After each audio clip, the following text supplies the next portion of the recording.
Welcome back in, everyone, to FFPC's live draft coverage. I'm your host, Aidan Liquorie, joined as always by Dave Terpoilli, FFPC's resident live draft expert. And joining us today, our special guest, we thank him for having on, Dan Williamson, content creator for Player Profiler, resident Baylor fan, resident Timberwolves fan. Things are going right in the sports world.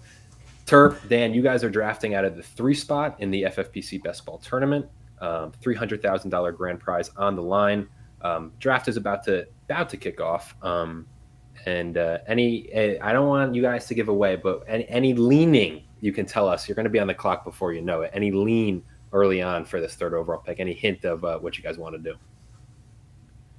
No hint. I mean, we pretty much have 4 guys. We're happy on either one of them. Nothing crazy so far. We'll see how this pick goes right here, and then. Yeah. I think the 3 hole is a nice place to draft from. I mean, really, there are not too many bad places to draft from that I found so far this year. So, oh wow, all right, wow, here. There's your buckle up, ball. Dan. You know where we're going here. I think it's pretty easy. Yeah, I think it is too. Gotta listen to the CD collection. 1,000%. Usually he doesn't fall here based off what I'm seeing early. He usually goes 1st or 2nd. So to get him here, I love these drafts because there's always like a wild card when it comes to, Garrett Wilson going number 2. Not that we don't like Garrett Wilson this year, but that's a lot of love. It's a reach. CeeDee Lamb, your guys' first pick. CeeDee Lamb is pretty by far and away the clear 2nd overall pick in this format. Occasionally drops to 3, very rare. Just talking about CD, is he your guys' clear-cut wide receiver 1 for this year? Is there any other names you're going to sprinkle in throughout your kind of drafting season, or is it if you are drafting a receiver and all the names on the board, it's CeeDee Lamb every time for you guys? Yeah, for me, it's going to be CeeDee Lamb pretty much because you've got to almost have the 1 or 2 hole to get a hold of him. It's pretty rare that he drops to 3, and it almost never drops any further than that. So, if I somehow ended up with an abundance of number 2 picks, then I might start varying it up a little bit. But I don't mind being a little bit overweight on Lamb as it is. So, wouldn't be a big deal to me. How about you, Dave? All things considered, same thing. I mean, Lamb will be my number 1 receiver. I mean, I probably would mix in Tyreek Hill a little bit, but besides that, I mean, nothing when you're drafting this early. It really doesn't make that much sense to get too crazy. You want to try to get as much exposure to these guys as possible. I mean, taking full fades against these guys up top could get dangerous. Just like last year, I really wasn't that high on Christian McCaffrey, and it definitely burned me because I was overexposed to the Jeffersons and Chases of the world, but kept passing on McCaffrey. And when you do that, yeah, it could work out, and it could work out great. But when it burns you, you look at something like McCaffrey last year and the season he had, it puts you in a world of hurt. Yeah, exactly. And our friend Todd Burrows, Best Ball NFL, he's a big proponent of making sure you kind of even out your exposures across the first couple of rounds, just because if you fade the wrong guy, it can be very, very painful. But just having a normal amount of exposure to any one of those guys probably isn't going to kill you. Especially in best ball. I mean, right. You can get away with it season long, fantasy pros, the main event, stuff like that. But in best ball, I mean, having Christian McCaffrey this year or last year, you had so many other avenues for mistakes that he would, over deliver and you could offset it. Without him, I mean, your margin for error was very, very slim. I mean, it just made things a lot more difficult. I was going to ask you guys early on in this first round is just guys who were going in this first round range who you felt were a little bit overvalued, going too high.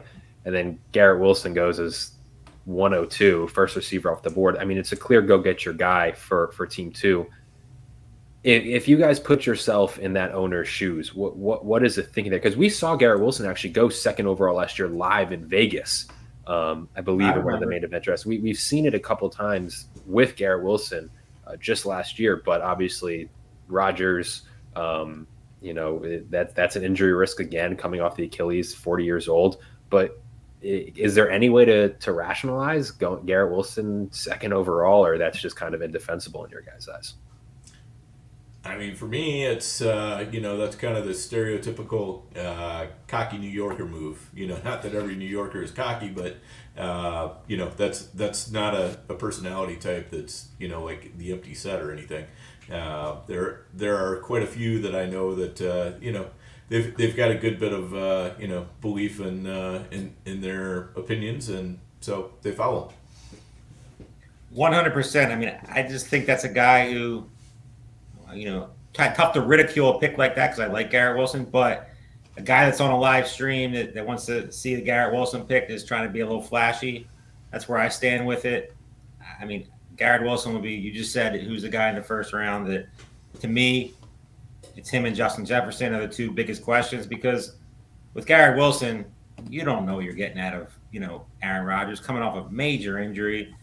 Yeah, everything's there, Breece Hall and, all that positivity, Mike Williams now in town. But you could also see the same issues that you saw last year when, quarterbacks couldn't get him the ball if something happens to Rodgers. So I mean, Garrett Wilson to me is just a massive reach there. It's just look at me type of pick. So you mentioned Justin Jefferson as kind of a guy you're as a risky in that first round. So damn, I mean, Minnesota guy. What is your outlook on Justin Jefferson kind of early on that Vikings offense as a whole? I know you guys are going to be up here soon, but just real quick, are you still comfortable taking Justin Jefferson, or do you think there is legitimate there's always risk involved, but is there like a legitimate hesitancy with J.J. McCarthy and no longer having Kirk Cousins throwing him the ball? I don't think it's a pick that's going to kill you, but I would like to know a little bit more about, is he going to be happy with the contract, or is he going to be holding out throughout a big chunk of training camp? We've seen that, this offense can run through some pretty terrible quarterbacks and, and still support the receivers, So, the offensive philosophy there, I think, is sound enough to hold the pick. You may have questions about the quarterback, and you may have questions about whether Jefferson gets signed on time or whether he's coming in a little bit out of shape. Just recapping real quick, obviously first round has gone by. We've seen Christian McCaffrey, an early Garrett Wilson pick, CeeDee Lamb, Tyreek Hill, Breece Hall, Jamar Chase, Bijan, Amon-Ra St. Brown, Jahmyr Gibbs, Justin Jefferson, and then Puka Nacua and Saquon Barkley round out the first round. And then we see a little tight end run early here in round two: Sam Laporta, Jonathan Taylor, A.J. Brown, Drake London, Marvin Harrison, Chris Olave, and then Kelsey McBride. Team 4 is now on the clock, and then you guys are on deck. They take Devontae Adams, and you guys are on the clock. Walk us through this second round pick for you guys. All right, Terp, what do you think here? I'm good with one. I don't think there's any chance. One would be my pick. Okay. Yeah, I think it's unlikely that he makes it back. I think we got a better chance of one of the other two coming back. Right. All right, so our pick right here will be Derrick Henry. Obviously, love the spot this year with the new offense in Baltimore. I think he has something to prove. I think he's going to be extremely hungry this year. I mean, most people wrote him off last year. Obviously the Titans were very, very, very terrible on offense. He's coming to a team was one game away from the Super Bowl. So Derrick Henry's a guy that I'm usually not on, but this year the touchdown upside's massive. And yeah, Lamar Jackson's there, and that's a little bit of a worry, but I feel like, Henry, especially, early in that season, is going to get tons of work, and the potential is extremely high there. Yeah, definitely. And, there are also, a lot of stacking possibilities that you can work with Henry too. I agree. So there's different ways you can go, and we'll have stacking opportunities with Lamb, and then we could also, there are some ways we could, if we want to stack from here, third, fourth round, we could start off, something completely new. So, not to give too much away to our rivals. I will say it's every year, but of all the new faces and new places, seeing Derrick Henry today walk out in a Ravens jersey was an odd one. But it was definitely weird. I'm not going to lie. Yeah, it feels like a perfect fit. I mean, he's also someone relative. I mean, his workload obviously in high school is well documented, but I mean, people do forget he's been around, obviously, in the NFL for a while, but his first couple of years, he did not have a typical crazy high workload. That kind of came later in his career. As you guys are now on the clock, Josh Allen and Brandon Ayuk preceding picks, 303. Who you guys going to take? All right, Terp, we got to think about this one. We got, I'm happy with either one of these guys. I think one of them, is definitely much higher risk reward than the other. Do you have a strong lean here? I don't have a strong lean. I have a little bit of a lean toward. I mean, we could talk about it. Neither of these two are coming back. A-Chain would be my pick. Upsides there, spike weeks there. I mean, ETN. I don't know. I'm an ETN guy. I've always been an ETN guy, but just something about Jacksonville just thinks they're gonna cut back his workload this year. The problem with the only issue is who are they cutting it back with? Tank Bigsby flopped last year. Yeah, they got some young rookies in there that were, secondary options, but A-Chain would have been my guy. We picked him. Definitely a guy that I'm very, very high on this year. The right pick, Mostert there obviously is a little bit of worry, but you saw last year the guy was a fantasy football winner. Yeah, definitely. And, if he can just manage to stay healthy. 100%. Yeah. He's going to be on the field. He's going to get plenty of carries. I mean, it took him a little bit last year to get acclimated to the offense, and then he just blew up. And, yeah, Mostert still got his, but there's plenty of room for A-Chain. And if, God forbid, something happens to Mostert. Right. And often we see in year two, especially with the running back position, they kind of figure out how to take care of their body a little bit better. They understand, they understand the offense better, so there's a lot of things that can be working towards them where we often see that, that second year leap. I agree. I have a question for you, Dan. So we look at kind of the same situation in Detroit. A little bit different, but Montgomery, the guy in between the tackles, and Gibbs is the flash, obviously last year, high draft pick. The Lions reaching on him in most people's eyes, but he definitely, broke out and had a pretty impactful, on their potential Super Bowl run. Are you in the Gibbs in the first round category, or do you like the discount right now you're getting with A-Chain in kind of situations that are similar with Montgomery and Mostert? Yeah, so I think Gibbs is probably a little bit of a safer pick than A-Chan, and that's why he's going sooner. We saw him stay healthier. We saw, they're both smaller backs. If you go back to college, you might actually prefer A-Chan because he was doing a better job running through the between the tackles than Gibbs was. So I'm not too worried about A-Chan overall, as far as a skill set, that he's limited to being a perimeter guy or anything like that. But with Gibbs, you sort of know what you're getting, and you know that it's on a good offense, probably a better offense in Miami. Montgomery doesn't worry me at all. I think Montgomery is a little bit of a trap play in best ball because he's all floor. He's no 100% agree. Some of his games last year were just like perfect storm type of situations.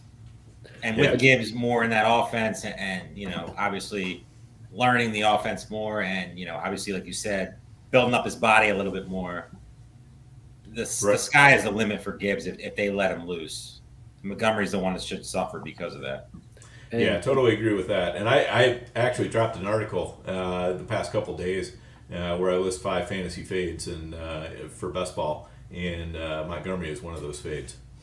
And Dan, I want to ask you, I was about to bring up that article. It's a great article on Player Profiler. And Dan, my question was, back to the end of the second round, surprised me, didn't surprise Terp. He saw the reasoning. You have as your top, at least it was listed in the order of the article, your top fade was Dalton Kincaid. That surprised me because for me, I'm diving into it. You see that Stephon Diggs has left, vacated all those targets. Allen and Kincaid have kind of chemistry together that they really developed a rapport last year. I just wanted to hear some more of your thoughts on why you're fading Kincaid in best ball, especially in this FFPC tight end premium where he's really getting pushed up into this late second round pretty consistently. Yeah, so, a couple things. Number one, I don't hate Kincaid. I just don't – I think this is too early for him. And when I put him into the article, the reason why I put him first was because his ADP was first out of the the guys I listed. I did them in order of ADP. You also knew people would keep reading when they saw that. Well, and the thing is, the Kincaid lovers were not happy with you. That's right. So and I didn't do it to be clickbaity, though. I mean, it was just, that was something I really did feel strongly about. It's a well-written piece. I read it today. Yeah, and thank you. And this is something that I've been saying all offseason. There's just such a glut of slot receivers in this offense, and there's so few options on the outside. That it's just I feel like it's going to be harder for Kincaid to get those targets. I mean, I think he's still going to get a bunch of targets. I think he's going to be good, but I would want to see him more in like the 5th round. Going around tight end. 7, 8, something like that. Evan Ingram territory. Right, exactly. I would much rather grab Evan Ingram a couple rounds later than Kincaid that early. I said that exact thing on the pre-show. So there you go. Yeah, and that's kind of the whole idea. Is just that it's not that he's a terrible pick. It's not that he's going to kill you if you take him, but you're just wasting a pick. That you could have gotten the same player a couple rounds later and gotten a better running back, wide receiver, or whatever. Question from the chat for you guys is that back to kind of Jahmyr Gibbs, and you had talked to him in relation to Devon Achane, is how much more of a workload do you see Gibbs getting? He had 180 rushing attempts last year to go along with 52 receptions. The chat was saying this maybe he get it up to 210 and 65. Where do you guys see kind of Gibbs' stats going, his rushing attempts and receiving load? I like those projections. I think that's attainable. I mean, I could see him actually getting a little higher than that. I agree with Dan, though. I think Montgomery is a trap play in best ball. And if he's a trap play, all his, touches and obviously the goal line work that he got, Gibbs is going to get it. So Gibbs is definitely a guy that is going where he should go. And to me, I mean, the sky's the limit. He has not many people you could say has running back one upside. He definitely does. Right. Yeah, I see Monty just kind of morphing a little bit more into a breather back and a guy who's taking a little bit more of the low value carries. Though I do think that he's still going to have a good role on the goal line. I don't think that that's a strength of Monty's as it is. I don't think you totally want to go away from that.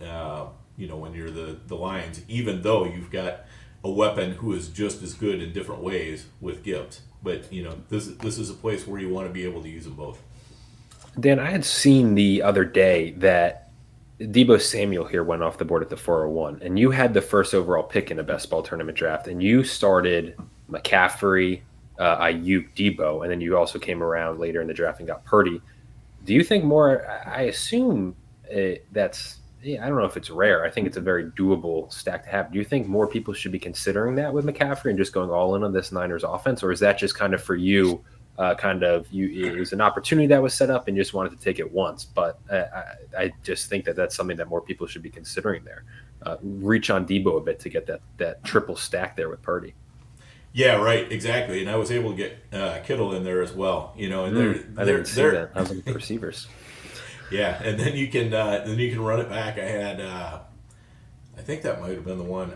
No, it might have been a different one. I had one. I think it was a super flex where I had Gibbs in there also, which is a week 17 correlation with San Francisco, and I had a massive San Francisco stack in that one.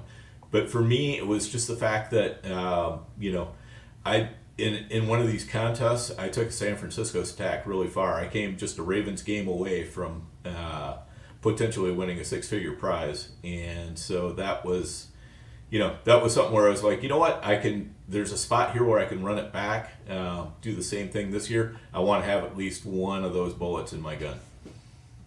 You guys are about to be on the clock here. Team looking like this out of the 3 spots so far. CeeDee Lamb falls to you guys at 3 after Garrett Wilson goes at 2. You come around in the second round and take Derrick Henry, the new Baltimore Raven, and then Devon Achane, the fastest man in football. In the 3rd round, you guys are now on the clock. George Kittle goes right before you guys. Talk us through this pick. All right. I have a lean. Let's see if it's the same lean as yours. I probably like numbers 1 and 5 best. Okay. Here's the. Do we what is gamble yours? on 5 making it back? It's possible, though I would say if we do 5, then we might gamble on 2 making it back. There's only one team that can take. Yeah. Yeah, you're right. You're right. There's only one that can. So, but he does. You're off. He would have reason to. So, I would say, oh, you're right. Now that I see what you're saying. 9 seconds. Let's go 5. All right, on it. Lamar Jackson. So you guys had kind of mentioned with the Derrick Henry pick, it kind of left you with some options. Terp, talk to me about Lamar Jackson, and I know that was kind of a tough decision. You were kind of analyzing all the options with what's coming up behind you. There was a bunch of different options we could have went with. I mean, we just decided that, with him, we're just pretty much going to do exactly what Dan, or at least try to do, something similar to what Jake Ferguson, something similar to what Dan was doing with the 49ers. I mean, Ravens offense this year is 1, 2, maybe 3, top 3 in football.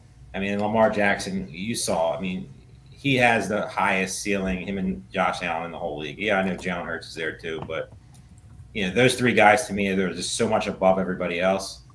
And to get one of them and secure, obviously with Henry, you're pretty much guaranteed all those rushing touchdowns. I don't really see any other guy who should be coming in there and messing you up. So we gamble and we'll see how it works out right here. It's not going to be Justice Hill. It's not going to be Keaton Mitchell. I don't see it. Yeah. Nope. I don't know why you would take Derrick Henry out on the goal line, especially if you're planning to run the ball. And for teams to try to sell out on one, you should be walking in the end zone all the time. So exactly, it should be relatively to lock up that backfield. This guy is definitely trying to. Yeah, definitely not happy with us. Yeah, the guy in the one hole is he I believe was the Rotoviz guy that won the whole enchilada a couple of years ago in the Best Ball Tournament. My man in the 2 slot, male, female, not sure what it, but Jesus, they really love the premium. To me, that's a build. Either one of those 2 guys, I'm perfectly happy with. But I'm okay if you really just want to push and go with any of the 2 guys I just put in. All right. Let me refresh my queue here.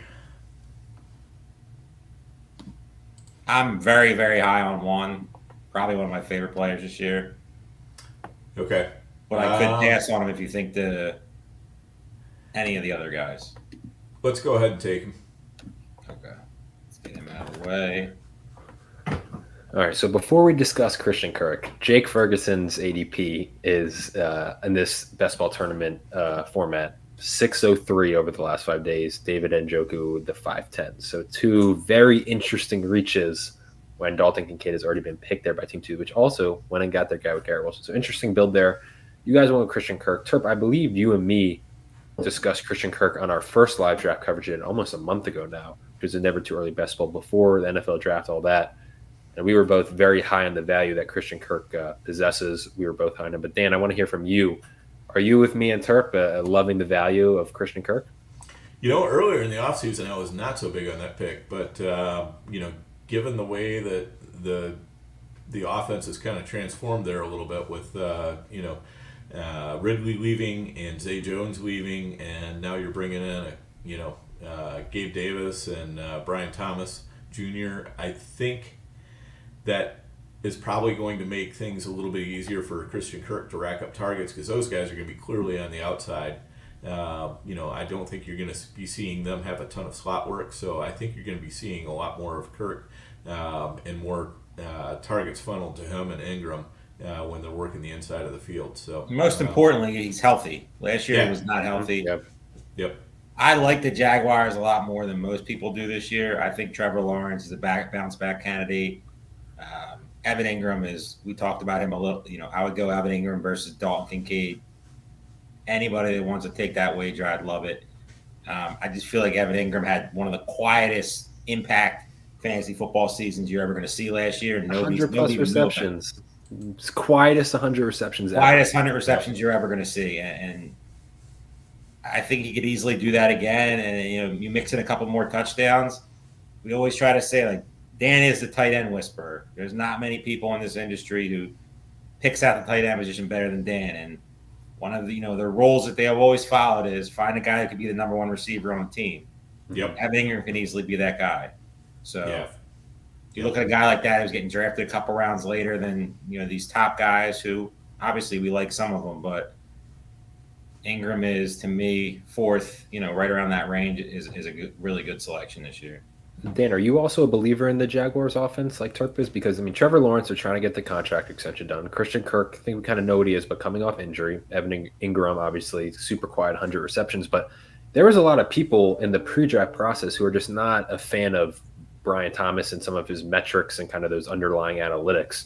So what is your outlook? Obviously, ETN is there, but every opportunity, Doug Peterson, for some reason, is talking about how Tank Bigsby has to get work and kind of ease ETN's workload. So what's your outlook on this Jaguars? So Terp's a believer. Are you? Yeah, I'm definitely higher on the Jaguars than consensus. I've been watching Trevor Lawrence go like quarterback 20 from time to time, and that to me is just absolutely ludicrous. Quarterback is so deep this year. It's kind of scary. It is, but for him to be all the way down at 20, there were some selections going before him that just didn't make a lot of sense to me. None at all. Yeah, so he still has the rushing ability. It's not. I'm not sitting here saying he's Anthony Richardson or Jaden Daniels or stuff like that, but he's like early career Aaron Rodgers. Yes. So when Rodgers was still putting together, for 400 and something on the ground and 5-6 touchdowns, with his legs, he's running a lot of times to try to extend the play, and he still wants to pass, but he's also not afraid to just pull the ball down if there's an opening in front of him and just go. And that's what you want to see out of your quarterback. If they're going to be mostly a pocket passer, at least have that ability to say, hey, I got some open field in front of me, I'm going to go. This fifth round, there's a lot of what I think, again, going back to our Never Too Early, obviously ADP has changed a lot, but this is me and Terp's second live draft we did, but in that month span, a lot has changed. But we kind of said this fifth, sixth round has presented a lot of value for drafters. One of the names I don't think we discussed last time was James Cook. I have in my show notes here that I want to cover. We talked about Kincaid. I want to cover that Bills offense because it's a very kind of weird mix of receivers. A lot of questions. You have Josh Allen. So, Dan, I guess I'll start with you, and then Terp, I want to hear your thoughts. If you could kind of dive into maybe the Bills as a whole. They drafted Keon Coleman. They signed the island of misfit toys of receivers after letting Stephon Diggs go. And then if you could dive in maybe a little more to specific the running game, and if you think James Cook is properly valued, or you think maybe he's going to rise as we go on as the guy who maybe is one of the few returning weapons that they have who's proven. So just kind of talk about the Bills as a whole and then James Cook, if you could. Yeah, so I think where Cook is going to present value is as a receiver, but Josh Allen just doesn't throw to the running back a ton. So we would need to see him throwing more to the running back. I'm a little bit worried that they're going to use, one of the guys that they picked up at running back, Ray Davis or whoever, to be, the real pounder, because, that's not necessarily Cook's strength. He can do it, but you're going to, he is a little bit undersized. He is not, I don't think, as good of a runner inside as either Achane or Gibbs, for his size, or even Kyren Williams. And so I just think he's a weapon that they're best to try to keep down to 12 15 touches a week, and I think they're going to do that. As far as the rest of the Bills' offense, they're a couple of receivers I don't want to comment too much on yet because the draft is still unfolding. But as we get a little bit deeper, let's get back to that subject because I do have some thoughts on where the production might come. Terp, if you could real quick, there's two picks you guys are, but just your quick overall outlook on that Bills. You said a lot of questions. Are you fading the Bills offense or just kind of picking Definitely your spot? not fading. I think it's more of just like wait and see a little bit. I didn't know that's a dangerous thing to say in fantasy football, but Keon Coleman's a guy I like, but his profile just I don't know if it fits what the Bills are trying to do.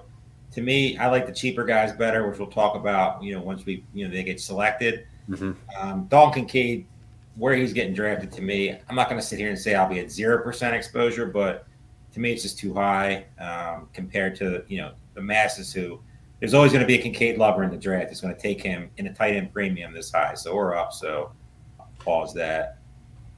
All right, I like 6 or 2. 6 or 2. I think. Let's see what the other guys after us are looking like. To me, it's 2. Okay. Yeah, I say 2. You can lock that in. I'm totally good with that. Because who knows what number 2 is doing? We have absolutely no clue. Yeah, it will be fun to see, but we're taking Hollywood Brown here. So this adds another wide receiver, and positionally, I think that's probably the right move. Because it gives us 3 receivers. We're building fairly evenly. There's a lot of love for the tight ends with a couple teams here. And there's really no reason to reach the position because after those first, there's plenty of guys that I like that names won't get mentioned anytime here soon. And with this team too, who knows what they're going to go with right now? They could go with another tight end, and they're just pretty much moving these guys up. Hawkinson. Anything's possible right now. Yep. Zamir White was not the bingo card I thought. Love Zamir White this year. Big Zamir White guy, but not the bingo card I thought they were going with right here. Yeah, I would agree. I don't think that's a terrible pick. No, I don't think it's a terrible pick either. I think it might just be a little early. Probably could have pushed him around. He's not really – he or she is not worried about ADP, which these drafts get fun sometimes because you really just – you don't know what you're going to get. Yep. I'm very happy that you guys took Hollywood Brown because I was going to – with Xavier Worthy going at the 607, I really wanted to talk about the Chiefs receiver room and what the heck is going on there. And I was like, I know, but they both like Hollywood Brown, so I can't do it to them where I bring him up. But we'll maybe after your guys pick in the 7th, we'll discuss everything that's going on with the Chiefs receivers because I wouldn't say it's a mess. Rashee Rice is a mess, but there's a really intriguing names, and obviously the Xavier Worthy pick was probably the most exciting fantasy pick of day 1 of the draft. Team 1's had a very nice draft. Yes, they are. No very nice draft. Who do you guys think wins the AFC South? I think wins the AFC South? Yeah, like the Texans are the heavy favorite, but who I want whatever. It's mid-20th, but early on. If you're telling me to fade the Texans, which I still think they're going to win, it's Jacksonville. I think it's Indy. I like Indy. I think it's pretty wide open, really. Don't sleep on the Titans. If Levis takes that next step, it could be a Jordan Love all over. It could be. I don't know. I don't think so. I'm a big Will Levis guy. I think he's going to be this year's Jordan Love. But it could take a little bit more time. I think he has the ability to get there. They're clearly investing in the receiver room. I don't know if it's the right receivers. Mm-hmm. New coach, running backs who are flexible, unlike Derrick Henry. Offensive line still a big question, which is a worry. But I'm definitely going to be higher on most than Will Levis. I'm not sitting here saying he's going to be your starting fantasy quarterback. But in best ball, he'll definitely be one of my highest QB2, QB3. Jonathan Brooks, wow. I think you know where we're going here. We talked about the same number, so 5. Yeah, let's do it. Yep. Yeah, so I here's my comp for Levis. Jameis Winston. Definitely. Kind of a lunatic. Yeah. It could has the big arm. Yeah, and he's in that offense too. They're going to be throwing it a lot more. This is not going to be your ground and pound Titans anymore. It's going to be, new coaching staff. There's a ton of ability in the offense. Like I said, I don't know if Calvin Ridley was the right selection, spending that money, but I love when teams go out and surround their young quarterbacks with potential on the outside. DeAndre Hopkins obviously still there. Tyler Boyd they added, which is underrated. I'm not sitting here saying he's a superstar, but a veteran receiver to help out a young quarterback. And you have the corpse of Treylon Burks. I mean, if he ever figures it out, even though I think he'll be traded in the preseason to somewhere to, Tyler Boyd was the death knell for Treylon Burks, I'm afraid. I agree. I agree. So you're probably going to see him, moved on somewhere, or maybe, he can rise from the ashes. But yeah, fresh start. I don't think it's going to happen. Yeah, because it really, he's got to be, for Burks to find his way in the NFL, I think he's got to be a big slot at least to start with. I agree. And, I know they brought in Boyd because, number one, the new coaching staff has no ties to Burks whatsoever. Zero. So, and they're bringing in their own guy. This is a guy who knows their offense. So, they're going to be relying on him to sort of help out all the other wide receivers and, all of that. And he's, I suspect that he's going to be a little bit of a player coach. But they also know exactly what they've got in him, and he's a very reliable receiver. He looked really good before, they drafted Chase and Higgins. And, Boyd was looking like one of those really stud slot receivers. And I think, he's the way he plays the game, if he gets the targets, he's going to be productive. I agree. So back to your guys' 7th round pick, DeAndre Swift. I'm just intrigued. Talk me through it. That Bears offense is exciting. All right, they drafted Rome Odunze. They signed Keenan Allen. Obviously, DJ Moore's coming off a huge year. Caleb Williams is a new quarterback. A lot of excitement in Chicago. It almost feels like Swift is kind of the forgotten man in terms of fantasy. Obviously, there's a lot of buzz for Odunze for dynasty purposes.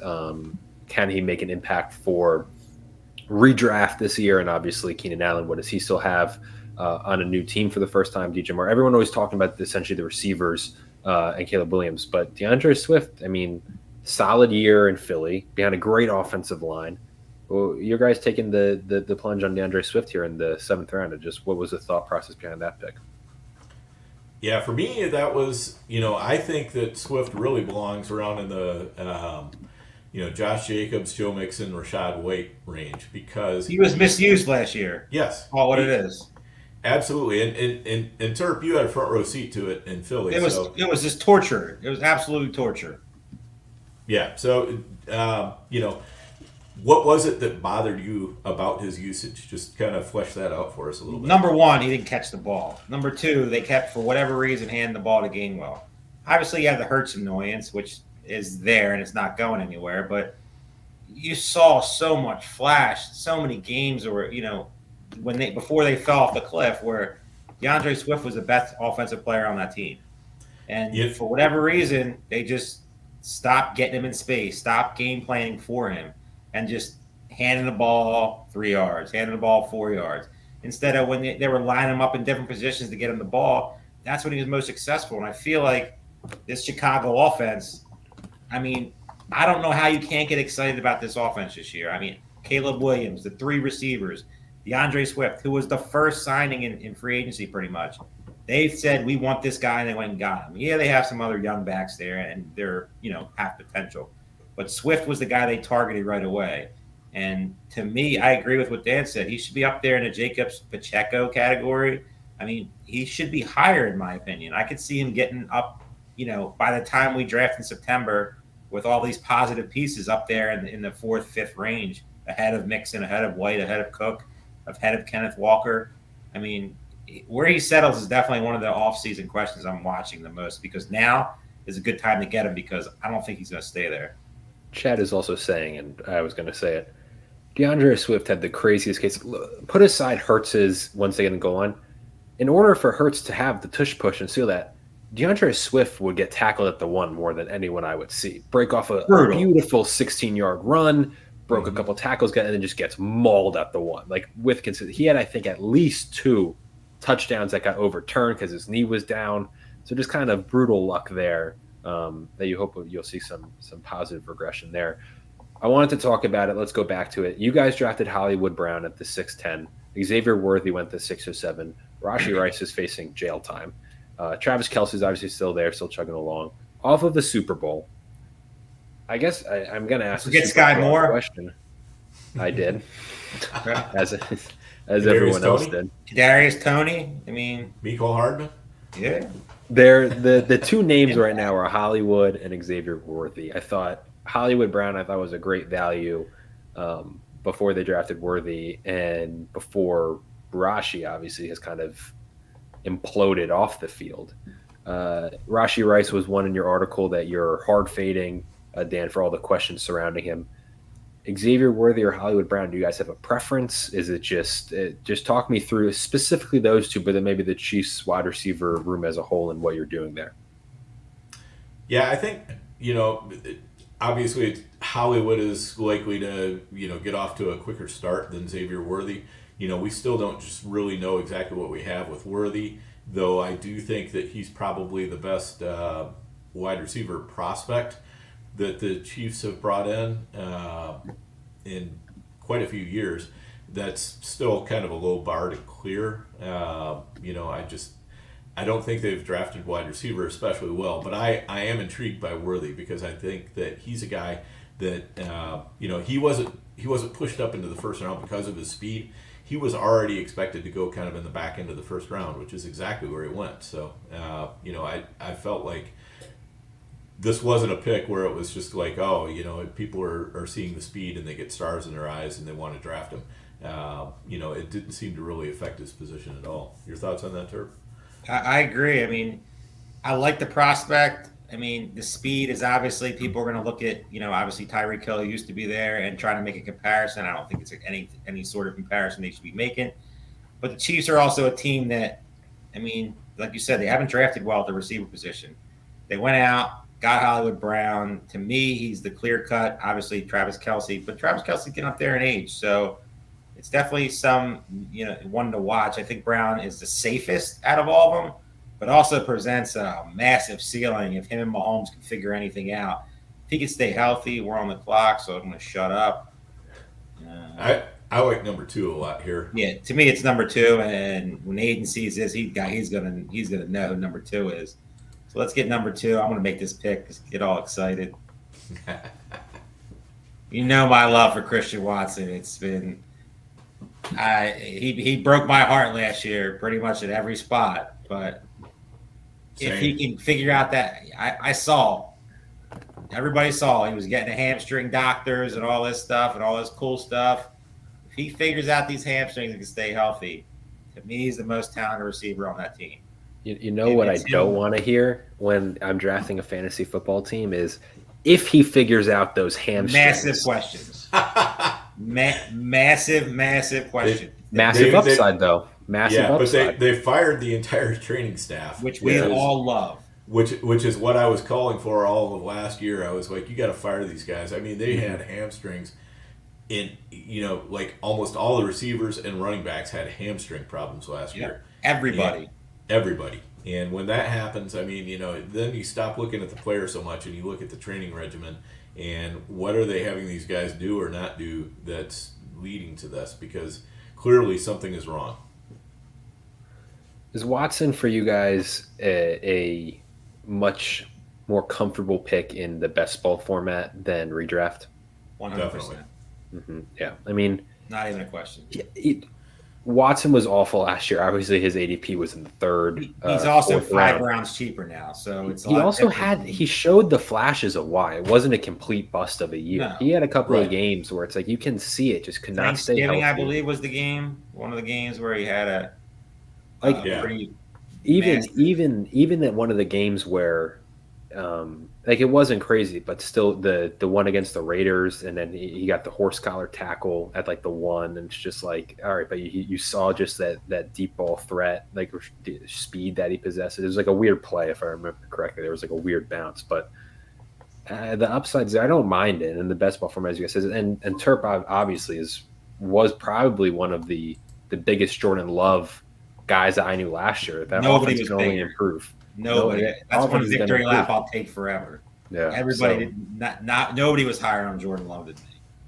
I'll take that as just further belief in that Packers offense. So, I mean, yeah, if Watson can stay healthy, which I just don't believe anymore, I just don't think dating back at They some have point, they have a dating back young to and hungry college. room too. That's not Watson's gonna have to prove himself. He's not guaranteed anything. You guys are on the clock here in the 9th round. Yep. And if we have options, we could. Do you like 2? I think 4 is probably the better pick. I agree with 4. You think we can keep? Would you ever consider 1 to end the room, or you think we just, because we have so many other options? I think it would be just a reach to take 1 now. Yeah. Not that I don't like it; it would end the room. But like, to me, 4 just. Yeah, I think 4 makes sense for this build a little bit more, because we have number 5, who is now number 4, who I just absolutely love. I know your infatuation with him. Yeah, it's huge. So then we have plenty of other tricky options with him later. Right. So you guys, so you wanted to talk about kind of the Bills, and you said kind of hold off. Is now the time that we can kind of discuss that room? Keon Coleman off the board, Curtis Samuel off the board. Yeah, I think Curtis Samuel. Correct me if I'm wrong. Reunited with Joe Brady. Yes. Right. Yep. All right. So talk me through your Curtis Samuel pick, and then going back to your guys' overall thoughts on that kind of wacky Bills receiving core and weapons overall on offense. Yeah, so you've got to, Keon Coleman is going to man the outside. The Bills have already told us this very directly. They're going to put him in at X, right?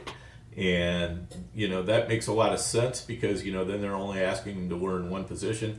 They already have a glut of receivers at the slot. Even though I think he would be a really good big slot, it just doesn't make sense to try to jam him in there with all these other guys. I mean, if they tried to do that, then Dalton Kincaid's getting even less targets. So, to me, Coleman on the outside makes a lot of sense, and that's what makes him a really good dart throw where he went. But then the other guy who makes a lot of sense on the outside is Curtis Samuel, because even though he's been a slot guy for about the past 4 or 5 years, he actually started out his career running more on the outside than in the slot, so he knows how to do it. And that was actually when he was. That was where he kind of learned how to play the position in the NFL. And he was doing that with Carolina, so they know, some of this coaching staff is from Carolina, and they know that he can do it. So it all kind of makes sense to me. I agree with Curtis Samuel. He's out of my early drafts that I've done. He is my highest owned Bills receiver by a good margin. I mean, they can move him around. Like outside is definitely where I think he's going to fit the best, but he could be all over. I mean, he is probably their best offensive weapon, not named James Cook. When it comes to being able to move around. Yeah, Kincaid is going to be a big slot, but Dawson Knox still there is going to be annoying. I mean, again, I'm not discounting Dalton Kincaid's ability, and he could easily be the tight end 1 this year. It's within the range of possibilities, but where he's getting drafted compared to where Samuel's getting drafted and Keon Coleman's getting drafted, if you're betting on somebody, I'll take the discounts that you're getting with the ability to get the most upside. 8 rounds later, 7 rounds later in some case. So give me Curtis Samuel. I mean, he's a guy that I feel like Joe Brady likes to run the ball. We know that. They definitely changed away from what their motto used to be. But with Samuel, I feel like he's the guy to own in Buffalo. We're agreeing on a lot of things tonight, which is very worrisome. Terp, I just want to go back real quick. We got to find something. Last year was the first Terp. year we didn't. Yeah. Me and Dan always make a bet. We always yap it up on Twitter, and we always make a bet on something. Yes. Year long, A versus B. And I don't think Dan has ever won that side of the bet. Last year was the first year we just couldn't agree on it. So yeah, that was trying to find something we don't agree on. So far, it's been tough. It's been tough. Yeah. We'll take a brief pause on the draft, and because Dan, as I said at the start, a resident Wolves fan, and congrats on your Western Conference Finals. One of my friends messaged me, and I should have said this in the green room before the show. I did not. I'll say it now. One of my friends last week, lost. lost a bet to Terp last year. He loved the Wolves last year when they got Gobert for the first year, and he made a bet. It was a sizable bet with Terp that it was the Wolves over under. He lost it. He paid up, and he texted me Terp. He said, "Tell Terp I was 1 year too early. I was right." Tell him if he wants to slide in again. I'll take the Mavs versus the Wolves. Okay. Oh, you don't want that. Rudy Gobert is a stone cold stiff that has not changed. If they just got rid of him, the Wolves would be a dynasty. They have so much talent. Young talent. James McDaniels. I mean, we're talking about basketball here, but get rid of Rudy Gobert. We're not going to turn this basketball, but Rudy Gobert is the ultimate player. Rudy Gobert could have the most solid game, 4 out of the five games out of that series, and no one will talk about it. The minute he throws up a stinker, he gets trashed on more than anyone. He made a fadeaway last night, and people were acting like he's Michael Jordan. That's when you knew that game was over. When when Rudy Gobert hit that fadeaway, it was. Well, you're not hiring for his offense anyway. I mean, he's a key cop. Let's be real. And you're comparing him. It's just like you can't slow. No one's stopping Jokic. It's just rather just kind of trying to contain him. But no, my friend just wanted to say he was a year early. Terp and me make so many takes throughout the whole summer on these shows, and I said someone was ribbing us in the chat, rightfully so. They said you were completely on about Jordan Love, but then they were making fun of both of us for our Tony Pollard takes. But Terp, when he actually makes puts the money down on some of those bets, good track record. They usually turn off pretty well. It's Terp. It's you or my. It's are just kind of flippant thrown out there into the wind takes. Yeah, let's not bring up Tony Pollard last year. That was really painful for all of us. Are you guys buying? You guys talked about the Titans. Are you in at all on Tony Pollard? Where'd he go in this draft? 801 at all? Just basing maybe. I mean, the last 6 weeks of that season last year, he did improve pretty sizably, or are you just completely fading him again? No, I'm not completely fading him, but I'm also not completely sold. I mean, it's one of the weirdest situations in all the running back world, because you have two guys who are basically identical twins. The same player. Yeah, it's haul out your Spider-Man meme here, because they are the same guy, and so I don't know who's going to have what roles. I'm just trying to stay a little bit evenish on them, not be too heavy on either one until training camp starts, and we can start trying to see, hopefully, who's going to be doing what. That was a disappointing signing for fantasy, because I think there was a ton of excitement for what Tyjae Spears could offer and the flashes he showed, and then just kind of you're like, that's just a brutal signing. A guy that 1,000% brutal. I was hoping they got nobody, because I'm a big Spears guy, and I mean, I don't hate Pollard. I mean, he clearly was hurt last year. So it's going to be a messy water early on. But where they're getting drafted, take shots on both and not really stress too much over it. If they start getting a little more expensive, then maybe just take the cheaper one. I'd much rather take Spears. I'd much rather take Spears. I know it's just weird, but Spears possess value even with Derrick Henry there. The offense should improve.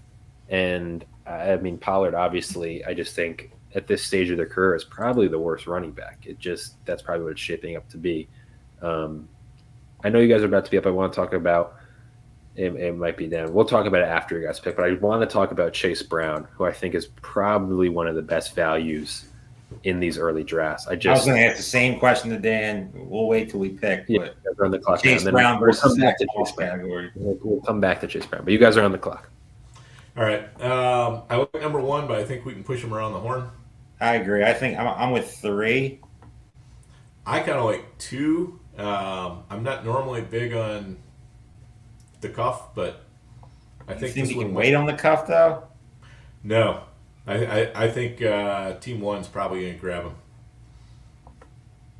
Really? Yeah.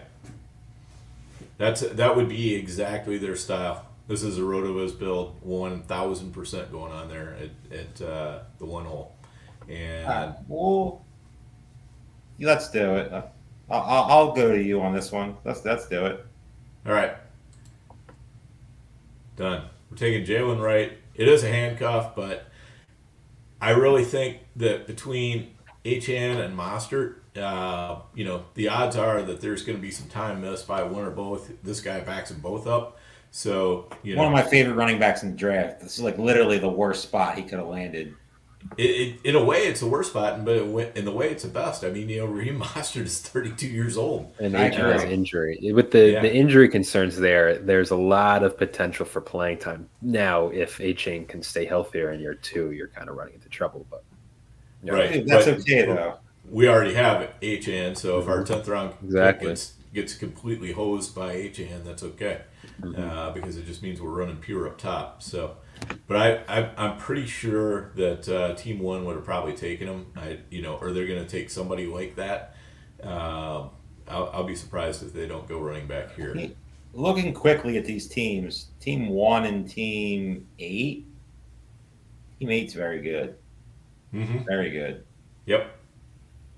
I mean, I'm not the biggest Kyle Pitts supporter this year, but the way that team's built, I mean, if you put our names attached to it, I'd be very happy with it. Same thing with Team 1. I mean, they're probably my favorite 2 teams, just looking real quick so far. Yeah, I really like what Team 1's doing. I mean, like I say, it's the classic Rotoviz. I feel like I draft against Team 8 once out of every 3 drafts. I mean, I love that build. Monster in this space. Mm-hmm. I mean, you got the DJ Moore, Keenan Allen, Caleb Williams stack. You got Marvin Harrison and Kyler. Amon-Ra, obviously, off the top. Dan, real quick, you guys about to pick, just quick thought. Are you not in? I keep using that, but what are you a believer in Kyle Pitts? Or are you tentative after the last couple of years? If he can't get it done this year, he's never getting it done. I am a believer because I think he's finally out of jail with Arthur Smith gone. So I like this situation. Kirk Cousins knows how to look for the tight end. He knows how to distribute the ball. I mean, it's just, everything is pointing the way that it needs to for Pitts. So we know he's an incredible prospect, but time for him to deliver. That first practice footage hit the Twitter timeline today and just gave me the shivers a bit. You get excited. You're like, all right, is this the year? Zeke's still churning along. You guys are on the clock. To me, it's one. I think it's pretty. 5 seconds. Okay, you guys are at T-Law, pairing him with Christian Kirk. He's not coming back. I mean, we talked about the Jags offense. Obviously, we have Christian Kirk. We have some options that are a little tricky later.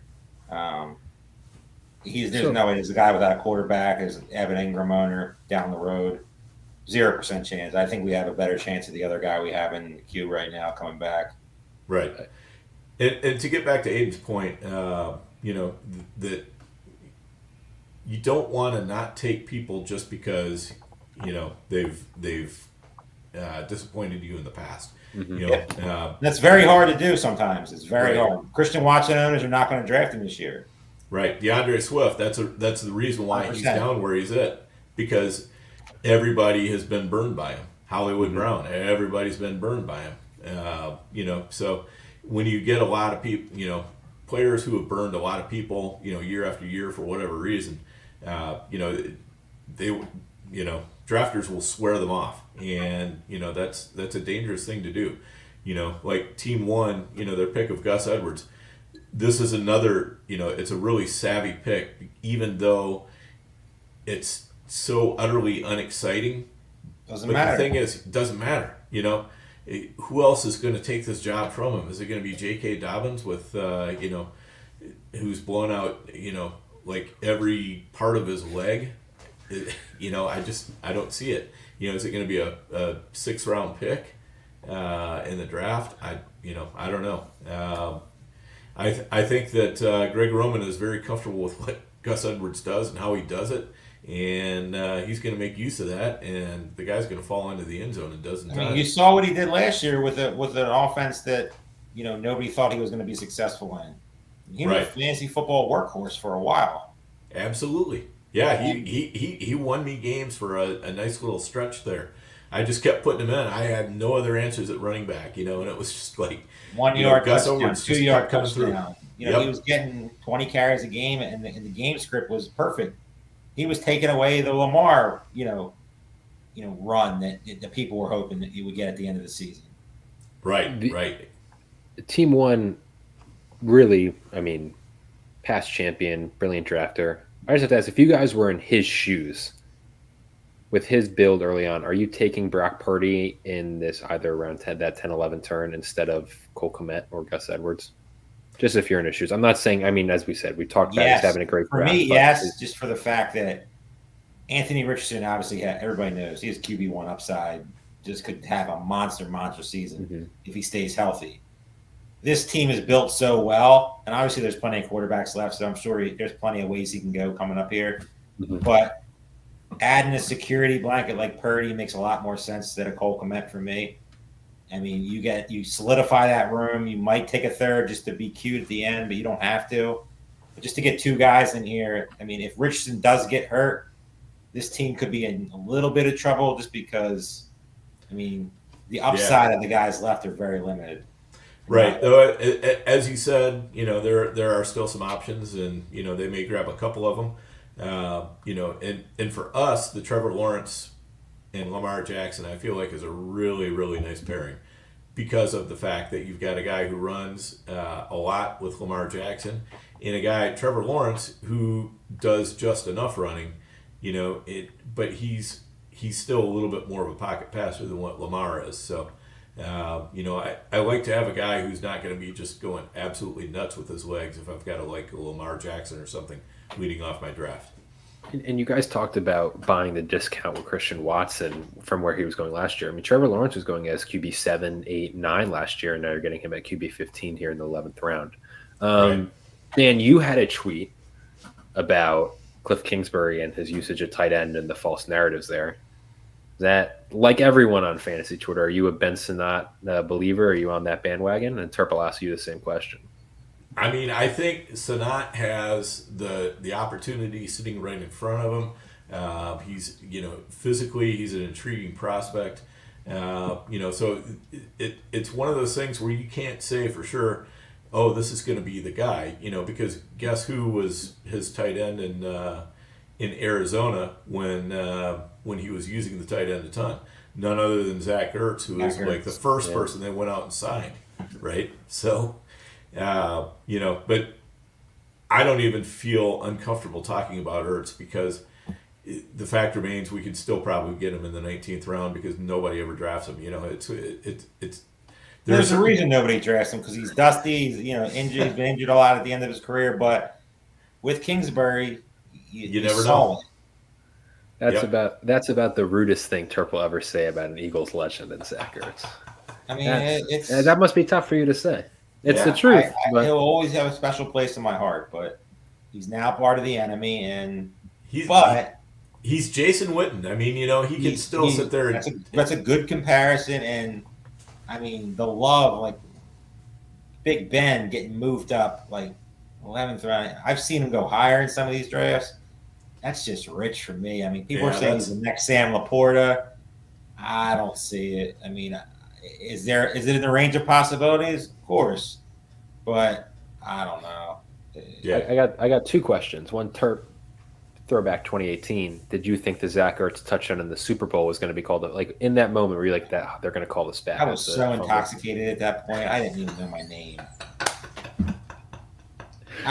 We had so many people at the bar. I think the bar probably would have been set on fire if that was not a touchdown. So I'm just going to not answer that. All right, then my other question was, do you think there's some recency bias with this incoming tight end class where, I mean, for years it was rookie tight ends never contributed. I know you guys are about to get in the clock. Maybe I'll just say this is a personal thing, is that for years rookie tight ends really weren't fantasy relevant. A lot of them just were not good. They would get hyped up. They didn't deliver. And then obviously last year happens Kincaid, Sam Laporta, past years. I mean, Kyle Pitts' rookie year was very good despite the lack of touchdowns. And it's just a question to me is just a changing league and that's going to become more the norm, or are we just buying too much into this and we're going to steam up guys like Ben Sinnott and try and, as you said, the next Laporta. As you guys are on the clock, I'll stop talking here in the 12th round. It's pretty easy to me. Yeah, number one. Yeah, I mean, that's the guy we were going to take last time, so came all the way back. Yeah, getting Aaron Rodgers top tight end is never a bad way to start in the 12th round. I was surprised they didn't take Brock Bowers.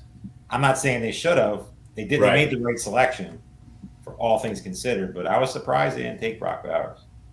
Yeah, well, I think like you say, they made the right decision. Fantasy Twitter wanted him to take Bowers, but Of course. yeah, Fantasy Twitter wanted every receiver to go to the Chargers. Yep, or Brock exactly. Bowers. Yep. And they were looking for receivers to go to the Jets too, and it was so clear that the Jets needed to go offensive line instead. Yep. Same thing with the Titans. They made the right selection with the offensive line instead of taking Brock Bowers, which was a shiny toy. I mean, it just made too much sense, and both teams made the right selection, even though it didn't excite fantasy football Twitter. Did you guys? I mean, you guys are the last team in this draft to take a tight end.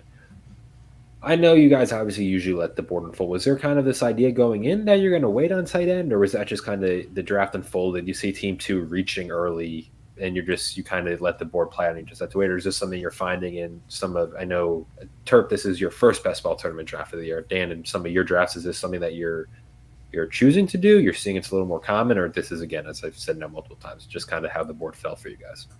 It's something I'm totally comfortable doing. The way I'm looking at the board right now, Bowers is kind of the end of a tier, and you see, it was a couple more rounds before anybody went. I mean, basically Hockenson was the only tight end that went for about 4 rounds after Bowers, and that is absolutely the right move by this entire room, because once you get past Bowers, you really can't trust anybody else. Pat Freiermuth, Dalton Schultz, Cole Kmet, Luke Musgrave. Tell me who's going to be the best one. Tell me they're going to be any better than Tyler Conklin. I just don't see it. So I don't see any real need to be pushing anybody else up at that point. What do you think, Terp? I agree totally. I mean, this is my preferred build. If I don't get one of the top, 5, 6 guys, I like the Fergusons and the Kittles and the Njokus. We talked about Evan Ingram, love him. Goddard, Bowers, they're not guys that I'm like running the draft. And to me, if I don't get one of those guys, it's just wait and just draft a bunch and just hopefully you find this year's Trey McBride or, there's plenty of guys that have that profile that, are guys that we're going to be talking about here soon. We're on the clock. Yep. I threw a couple more names in there. You might need to refresh to see them come up.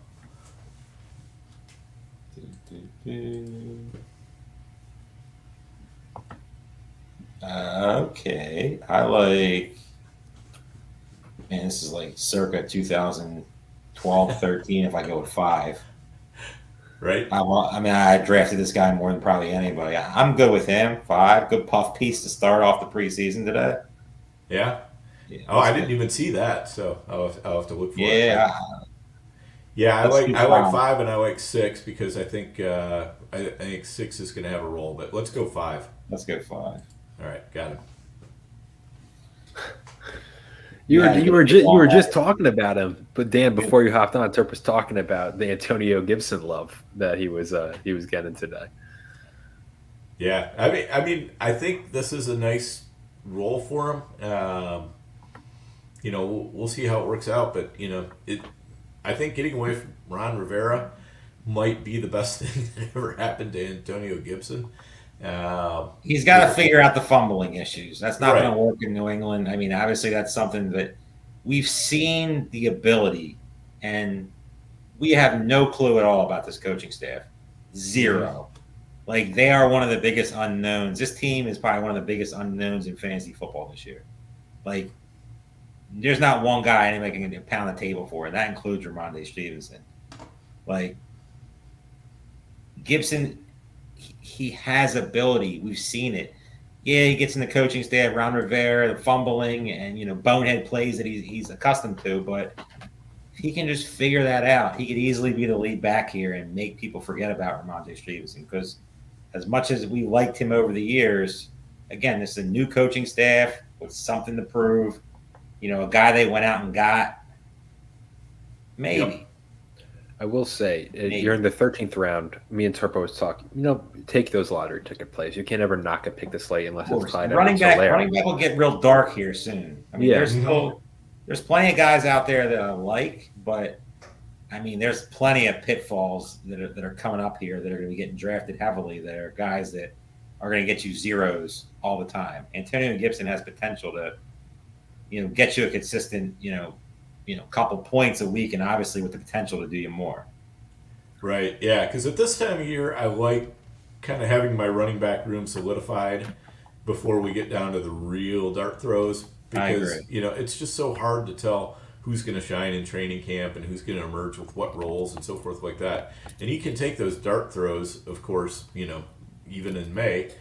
But I think it makes a lot more sense to, once we start seeing training camp unfold, and then you start getting a little bit more of an idea, so you can have a little bit more of an educated guess when you're taking, 17th, 18th, 19th round running backs. Whereas, right now it's just, who knows. So I feel like the wide receivers are a little bit easier to kind of figure out in those very late rounds as to who might and might not have value. I want to go back to a question that we had earlier that we kind of got put to the back burner. Chase Brown versus Zach Moss. We never really talked about it. Do you have a lean? Are you kind of drafting both, like a Pollard Spears situation, or are you kind of avoiding when it comes to? I mean, where they're getting drafted 7th and looks like 10th round, 9th round. It seems like valuable spot for him, but do you have a lean one way? Yeah, I lean pretty significantly to Moss. Interesting. I like this could be it. This could be could be it. I like Chase Brown. My lean's heavy Chase Brown. Yeah, I like Chase Brown. I think he's got a lot of juice, but I don't know. I mean, Moss has looked pretty good. Kind of being that workhorse running back, he looked really good for Indy, and if he can do the same thing in Cincinnati, I just haven't seen that the team is super committed to Chase Brown yet. It's not to say it couldn't happen, and this is why this may not work out for our bet, is because while I'm pretty heavily on Zach Moss, it's because I can get Chase Brown a couple rounds later. Cheaper. So I don't have to be as high on Chase Brown. It's not a crazy stance. No, definitely not. You're not gonna be full fading Chase Brown. Absolutely not. Absolutely. Especially in best ball, because that would just be, it would make no sense with the ability then in small flashes that he's shown. Right. Yeah, totally. That's when you see a guy who has that much juice, you never want to full fade him. And to me, it might come down to like pass pro and all that kind of stuff. And who do they decide they want to trust in the 2 and 4 minute drills? Joe Burrow can't get hit. I mean, at the end of the day, he's right.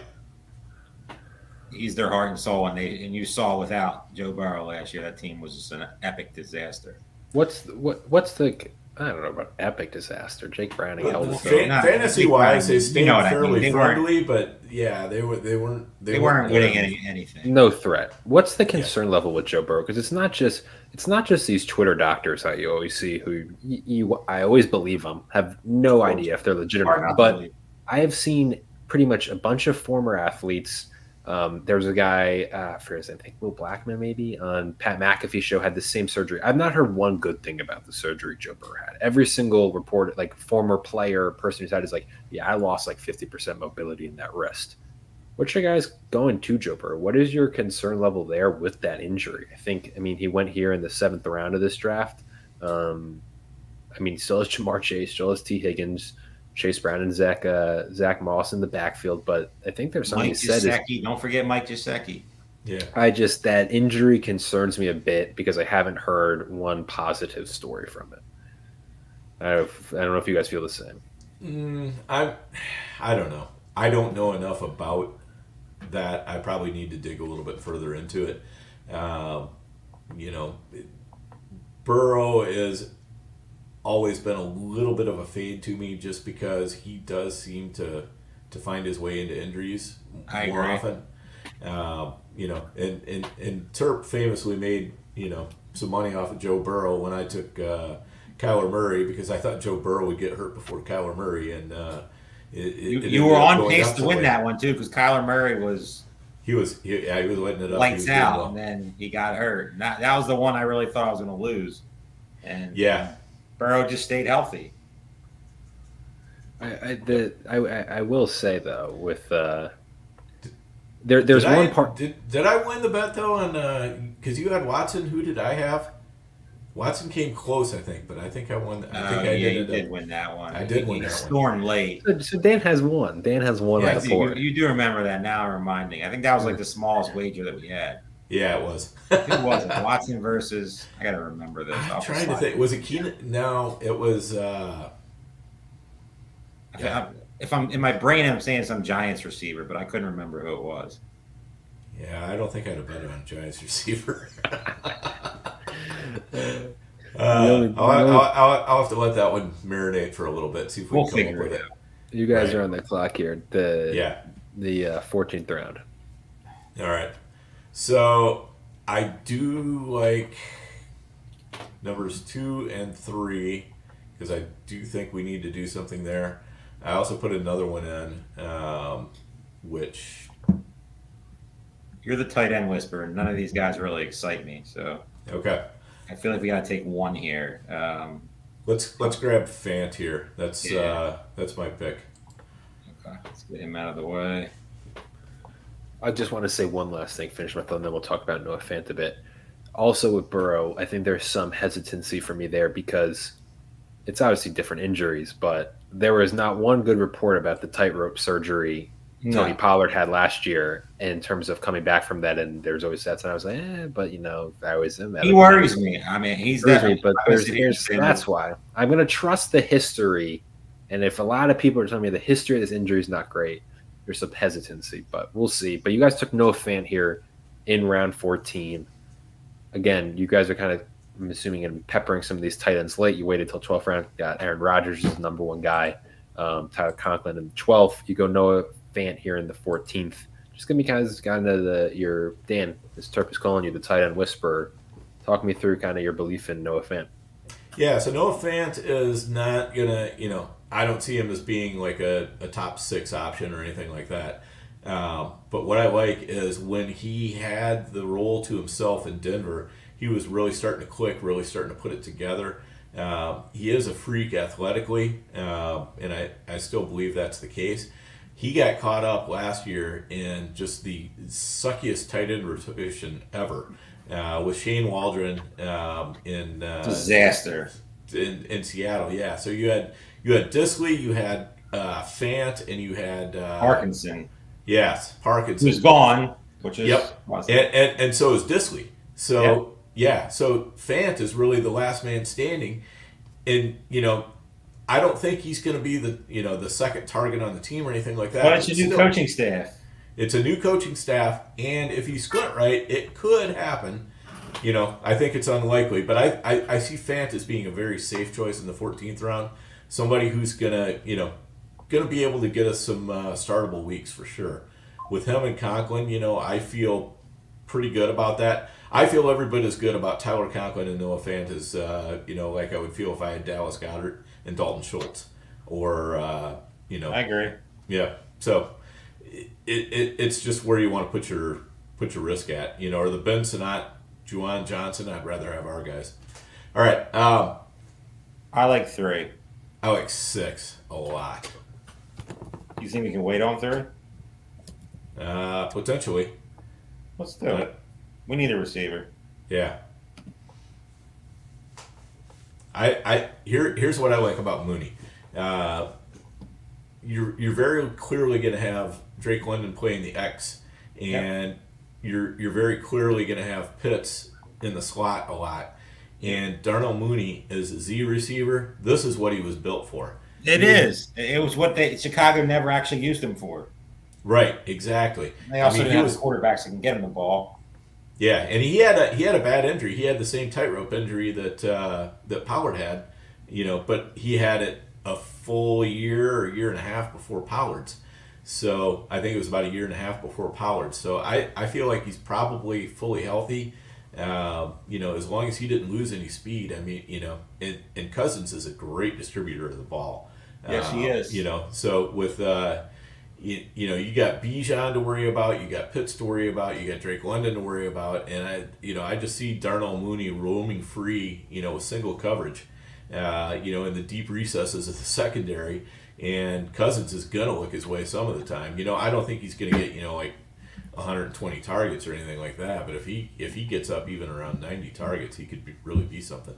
Terp and me talked about on our first show of the year, most accurate deep ball quarterback in the NFL is Kirk Cousins. I mean, Darnell Mooney, as you said, finally healthy, finally out of the purgatory that is Chicago and just the wasteland.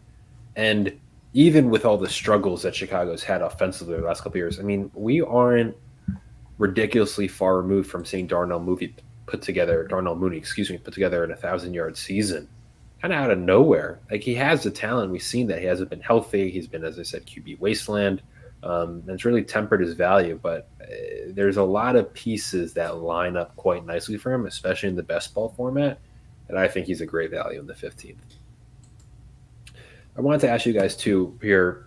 Terp, obviously, we haven't done a show. Balky has had some live coverage. He's discussed it. Terp, I'll ask you first, and then Dan, I'll go to you. But Terp, we haven't talked about the draft, you and me, on one of our shows yet. Nope. Did you think a single rookie running back, besides maybe Jonathan Brooks, and he may not improve their value in the draft? I mean, Kamani Vidal, maybe. Like, I'm talking of the names were discussing before the draft. Did any single one improve their value in your eyes? I would say Trey Benson, maybe.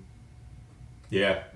Okay. That would probably be one of the but only ones. everybody was pretty high on him. I mean, a lot of people had him at number 1 or number 2 overall, which is pretty much, where he stayed. So he didn't really have a lot of room to go, but right where he was. Same thing with Brooks. I mean, a lot of people had Brooks at number 1, and that's where he is after the draft.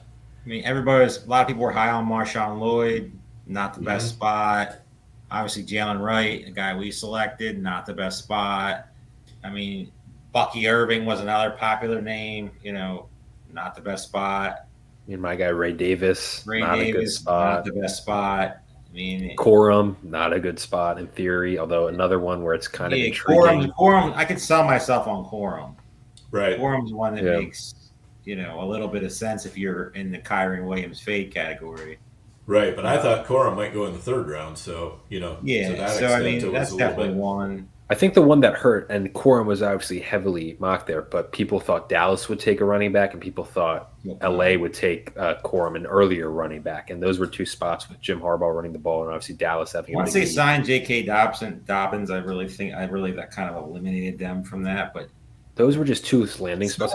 There's going to be someone. There's going to be someone from the draft emerges out of Dallas and out of LA, and that just didn't happen. Yeah, and it didn't really. And that's why these late rounds, you take a couple dart throws, but some of these rookie running backs are massive pitfalls this year. Like, teams didn't. There were no teams that made like aggressive moves up to get some of these guys. Yeah. And these guys easily could be practice squad players. I mean, people were saying it was a weak class, and kind of showing. So, I do love Jonathan Brooks. Obviously, the injury coming off of that, who knows? And I think next year will be his year, just because ACL injuries, it's always year 2. That's why, I'm all over Breece Hall, even furthermore than he already is. Just the fact that he was so good just a year removed from the ACL, just let alone wait till he's now fully healthy offseason. But I do also kind of like Carolina. I mean, Canales wants to run the ball heavily, so I'm a fan of that landing spot, but everyone else is a little risky. Dan, while I have you, Aaron Jones obviously goes to Minnesota, but Aaron Jones has shown no ability to stay healthy. I'm kind of buying Ty Chandler, what I saw last year, when it goes in the 14th round. Do you agree with that? Or I know you were kind of saying when we discussed Jefferson, you're just kind of waiting to see kind of some of the offseason. Aaron Jones has a lot to prove, but he's also getting up there. I just wanted to hear your thoughts on Ty Chandler.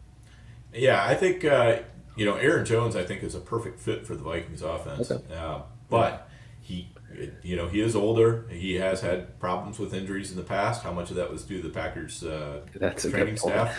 I don't know. But, I do like Chandler because Chandler's got juice.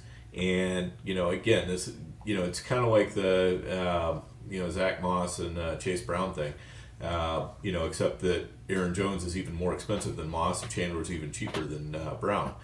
So I think it definitely makes sense to have some Chandler in the holster and in these best balls especially.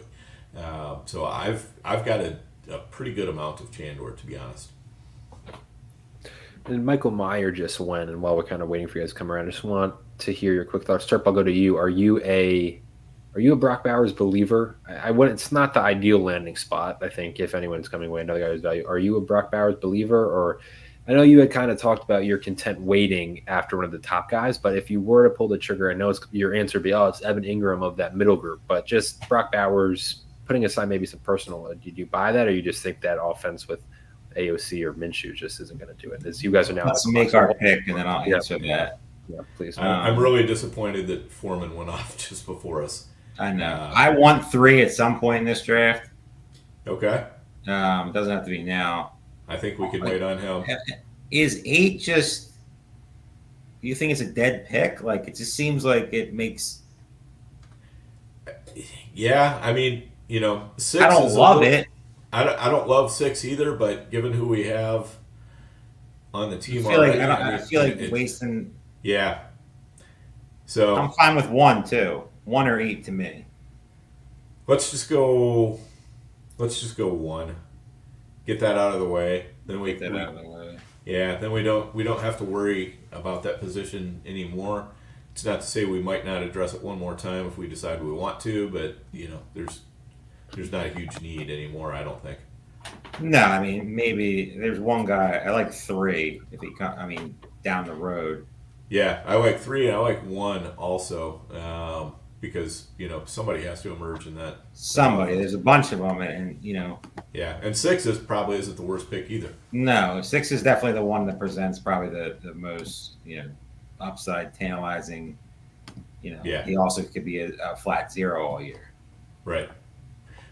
But now is the time, where now is the time to take a couple dart throws. But numbers. Man.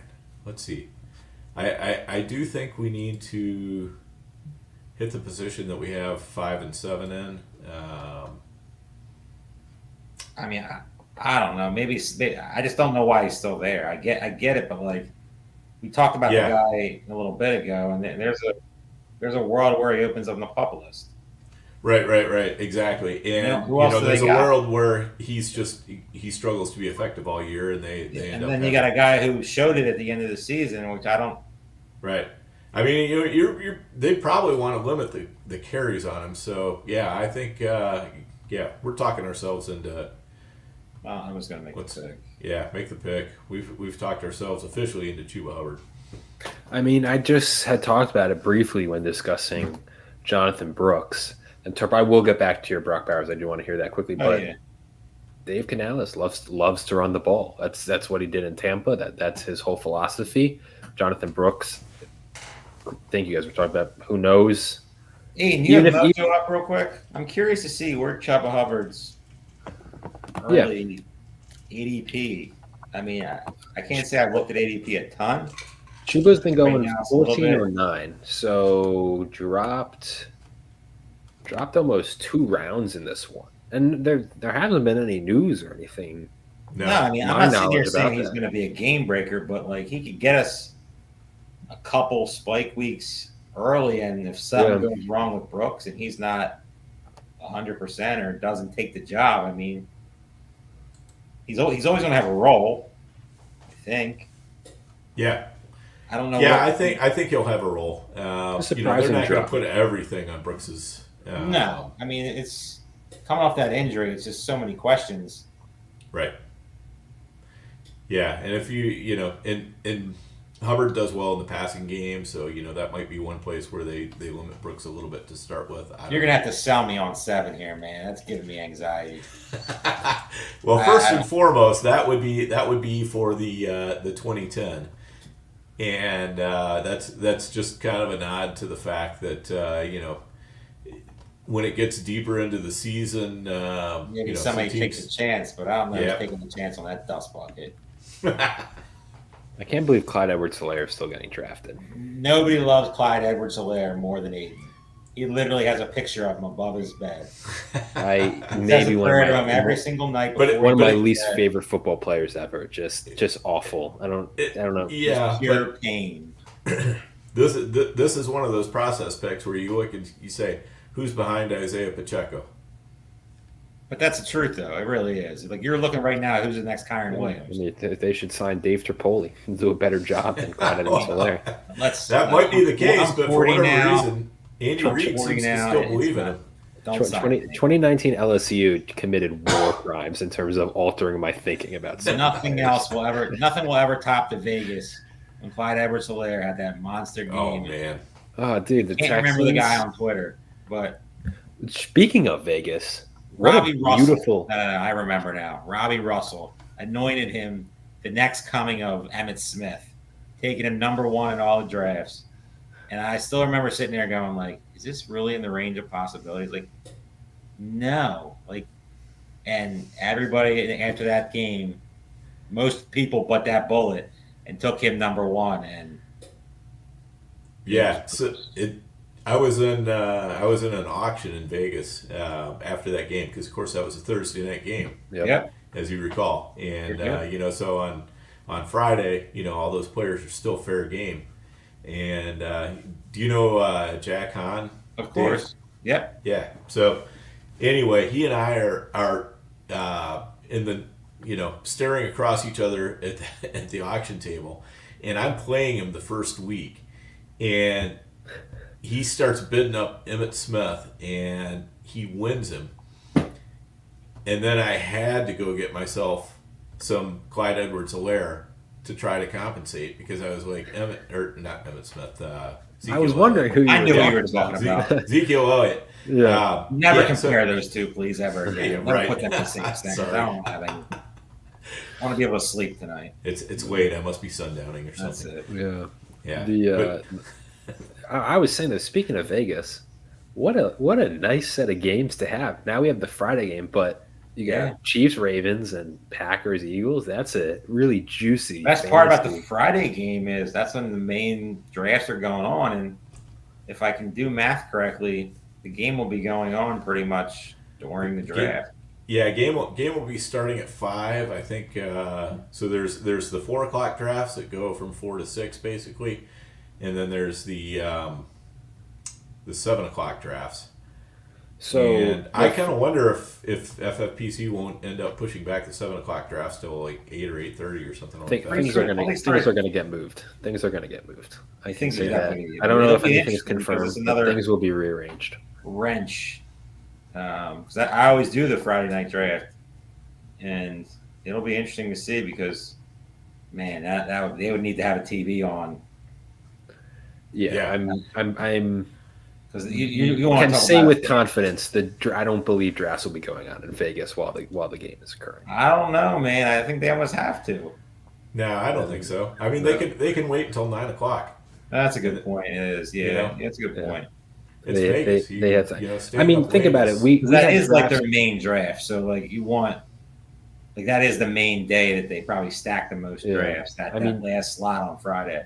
You have to think. I mean, we do it Thursday. Like Thursday, you don't have drafts, and it's just going to have to be that. When that news hit, that was just like oh my god, you just got to reschedule everything and plan it. NFL drop that bomb out of nowhere. No advance warning. Just all of a sudden, just on Twitter, like, there's a Friday game now. Yeah, brilliant idea. And Sao Paulo, which is like an hour ahead of Eastern time. So I was going nuts trying to figure out when they were going to, what time are they going to start this game, and what time is that going to be in Vegas?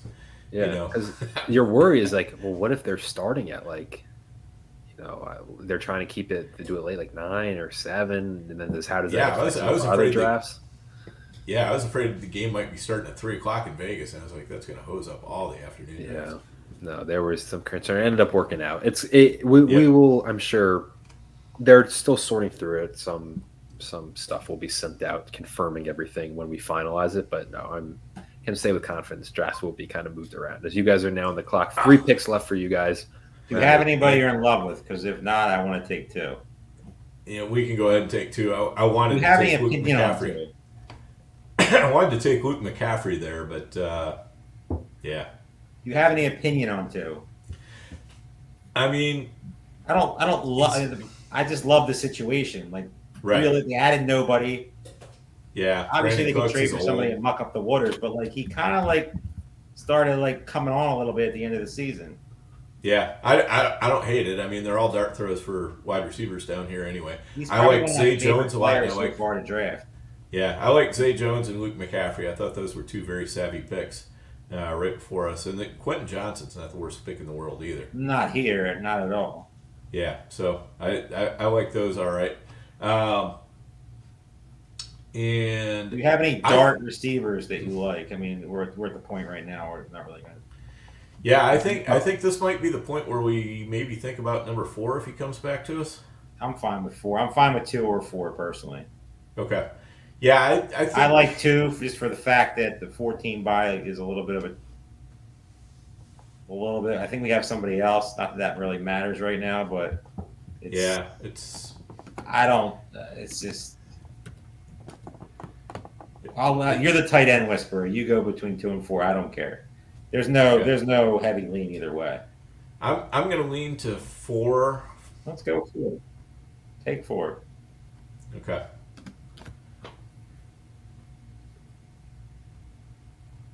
And you're feeling good at the quarterback position, right? Yeah, I don't see. Let me just look real quick. I mean, who would we take that would make this team? Nobody. Nobody. I don't. There's not a starting quarterback like Aidan O'Connell. If we lose both Lawrence and thanks for coming out. Yeah. If we lose Lawrence and Jackson, this team is dead anyway. So there's no sense trying to make it a zombie. Okay, so we'll grab number 4 here. Yeah, that's good. We're good. All right, Greg Dulcich, welcome to the squad. So any other receivers you want to put in here that are deeper? Let me take a look. Normally, I don't go with 4 tight ends, but given we started in round 12, I think that was the right option. I don't think we really had a choice there. So we have 7 running backs. I think that pretty much is close. 1, 2, 3, 4, 5, 6 running backs. 6 running backs. So 7 receivers. I could go either way, running back or wide receiver next.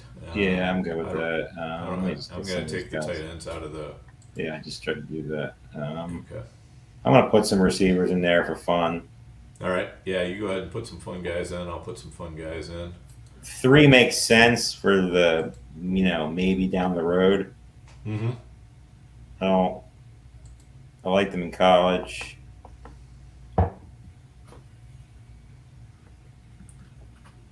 don't hate that guy. All right. We got a few in there. Let's see. I'm going deep, and I'm running into some absolute pain down here. Jesus. I will say, while you guys are sorting through, you guys mentioned Quentin Johnston. I thought Quentin Johnston was a bad football player entering the NFL draft. So did I, but then we got talked into it a little bit last year. No, you got talked into it. I Don't did. throw me into that. You got talked into it. You didn't trust him. Quentin Johnston is a bad football player. Probably still is. But in the 18th round, I am taking a shot on a guy who has no other just options. He's a freak. He's gonna play. He's gonna play. Yep. Just look at the wide receiver room, and he's going to get snaps. He's going to get targets, and he's going to have Justin Herbert thrown to him. So I will also say another thing. You guys had mentioned earlier how the Patriots are probably the biggest, I should say, unknown in fantasy. Both of them went in the 16th round. Jalen Polk, Javon Baker. Mm-hmm. One of those guys, I think, is gonna. That Patriots over under is currently set at 4.5. They have a tough schedule. That defense is still a top 10 defense. Christian Gonzalez, Matthew Judon are healthy. They're going to be an annoying team. First off, just putting fantasy aside, that's an easy over for me. I think they're going to exceed. They're just going to be that annoying team that gets to 6-7 wins and ruins some. I think they're the worst team. I think they're right there with the Broncos is the worst team in the AFC. Well, agree to disagree on that. Well, yeah, they're not great, but I'm just saying they're going to win some stupid games. But I like the Broncos would be the worst team. The Broncos are terrible. I just can't stand anything about Sean Payton. I've made that perfectly clear. And yes, but the team's also just not very good. No, I wish they would just trade some of the guys. I thought they would move Surtain. I mean, that GM. Surtain, Cortland Sutton would be somebody but let's move Cortland Sutton up to Buffalo. Where George Patton that would be great. George Patton is just not very good. No, he's not. He's just really not. He's just kind of struggled at pretty much every angle of it. I thought they would move Surtain and kind of start a rebuild, but I mean, Patton's that's where it's the weird position. It's like his job is on the line. He's not going to just enter a rebuild because that's just a death knell for his job. So they're just in a weird spot. They will be rebuilding in the next year or two for sure. Sutton's another name that everyone thought would be getting moved sooner rather than later. I still think there's always a possibility he could get moved. I mean, I don't think that's out of the range of possibility. At some point that by whatever the trade deadline, I think he is gone. It's just a matter of is it in season or do they get something done in training camp? Can we talk about the wicked tight end run that we kicked off? Seriously. Yeah. Literally. We've gone almost a full round. There's only been 3 non-tight ends selected. So 8 out of 11 picks have been tight ends. We're not going to take one, but let's just look at the tight end room who's left and who would we even consider? I mean, you got to think about Waller. I mean, if he doesn't retire. He's an instant profit. I mean, Donald Parham, I think, is a consideration. Yeah. Theo Johnson, maybe. I mean, not. Yeah, I like Davis Allen. Davis Allen. I like Theo Johnson. I like Theo Johnson pre-draft. Davis Allen's a guy that I'll take some shots on in drafts. Yeah. That's a good one. I just feel like one of those guys between him and Parkinson are going to be fantasy relevant. I'm not saying a superstar. I'm not saying, crazy, but where they're getting drafted, 20th round. Evan Hall's a good pick. A team next to us. We haven't given him much credit, but that's a pretty good pick. He really doesn't have any competition behind him. Yeah. Yeah, he really doesn't. I have a quick question for you guys that I meant to ask it way earlier in the broadcast, but I'm just reminded of it with the Giants tight end room that you guys were discussing. In your guys' opinion, just yes or no, is Malik Neighbors going to pay off his round 3 ADP? I say no. I say round 3 is a little bit rich for me, but it's not the worst bet in the world. I mean, I think he's a extremely good prospect. I mean, I agree. I think he's almost can't miss. Yeah, I 100% agree. I just don't. They were listening. It's tough when you got Daniel Jones thrown to you, but or Drew Lock. But on the other hand, he could get so many targets that it just doesn't matter. He gets there on volume alone. I agree. There's nobody else that they can really throw to. The rest of the you would think Dable is smart enough to figure out a way to get him the ball. You can literally take anybody here. I don't care. I mean, there was a lot of scouts, granted anonymously, and I think GMs and front office people on record saying, yeah, Malik Neighbors was higher on our board than Marvin Harrison. They're saying it's no knock on Harrison. They're just it's 1A, 1B. So on that level, I get it. To me are clear cut. Yeah. All right, I'm going with Kendrick Bourne here. Okay. I think he actually was pretty good in 2022. Coming down the stretch, he I had some teams that were just desperate for some production, and I was able to throw him into lineups, and he was actually helping me win playoff games. And then he started off real good again last year, and then had the ACL. But I think with the ACL happening so early last year, he should be fine. He should be fine, and he's by far the veteran in the room. So not even close. Unless you want to talk about Juju Smith-Schuster, of course. I didn't. Which I don't. On the team. He's still in the league. He's still in the league, and he's still in the Patriots. They paid him $25 million for 2 years, so he is. I can't wait to see where the corpse of Michael Thomas ends up. Oh yeah, people are saying maybe Dallas. I don't know. That would kind of mess up my Jalen Tolbert, exposure early, but only for a week or two. Michael Thomas is going to go down as the bitter taste of the last 5 years. But man, Michael Thomas in his prime, all but a very brief prime, it felt like was so good, for fantasy. So good is right. He was the new Antonio Brown. Man, every game was just goodness. Yep. I mean, I'm not going to say he's a one-hit wonder because he had some years building up to his breakout. I mean, because when you guys drafted Gibson, I was just thinking as much as I'd like for Gibson to work out, I think Gibson is going to go down as one of the better one-hit wonders in fantasy in recent memory. That first rookie year was just... He was getting drafted in the first round. Jesus. By me. Yeah, I definitely fell for Gibson hook, line, and sinker at one point because after that first year, I traded away Najee Harris before he played a game to get Gibson because I thought Gibson was going to be the absolute bell cow in Washington. I'll never forget the I was in a dynasty league, got Gibson probably like pick 23, 24, one of the last two picks of the second round, and watching that Thanksgiving game against Dallas when he had the 3 touchdowns, and you're just like, I'm the greatest, and then you just turn around and the next year you're like, oh man. So let's get out of here. It's 10:45 here on the East Coast, so we got to get going. You guys drafted out of the 3 spot. CeeDee Lamb fell to you, which you guys were not expecting, I assume. No. I mean, you guys were excited during the draft. I think you got some rave reviews in the comments. But overall, a very solid draft. Just give me your general thoughts, a little elaborate beyond just, oh, we did a good job. What was your overall thoughts on how the draft went and how everything kind of felt? Yeah, I thought we did a good job of constructing the team. There are ways to go about it like Team 1 did, where you just do the hero running back and hammer wide receiver, and then come back and fill in with those running backs. But honestly, I don't think Team 1 took enough running backs, and I think that might be his downfall. So, I like how we constructed this team because it's very solid from top to bottom.